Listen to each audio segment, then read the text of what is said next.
কি সুন্দর রাজনীতি। হ্যাঁ, সারা জীবন করলেন সাম্প্রদায়িক রাজনীতি, আর এখন এসব ভোটের জন্য পূজা মণ্ডপে গিয়ে নাচানাচি করেন, মন্ত্র উচ্চারণ করেন। দেখেন না এগুলো? এগুলো দ্বিচারিতা না? তো আপনি তো দ্বিচারিতা সারা জীবনেই করেছেন, অন্তত আমরা যা দেখলাম আর কি। আরো দেখার বাকি আছে।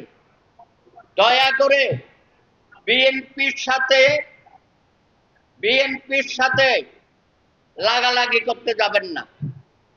আপনাদের অনেক অপকর্ম আমরা সহ্য করেছি, দীর্ঘ সময় আপনাদেরকে সাথে নিয়ে চলেছি, আপনাদেরকেও আমরা মন্ত্রী বানিয়েছি অনেক সমালোচনা সহ্য করে। আশা করেছিলাম আপনাদের মধ্যে অনেক পরিবর্তন হবে, মন মানসিকতা উন্নত হবে, কিন্তু এখন দেখতে পাচ্ছি আপনারা আওয়ামী লীগের মধ্যে থেকে নিরাপদে রাজনীতি করেছেন, ছাত্র সংগঠন করেছেন। ডাকসু উচ্চতে কি হয়েছে আপনারা জানেন। ব্যালট পেপার ছাপিয়ে প্রশাসনের মাধ্যমে নির্বাচিত করে মনে করছেন দেশটা দখল করে ফেলেছেন।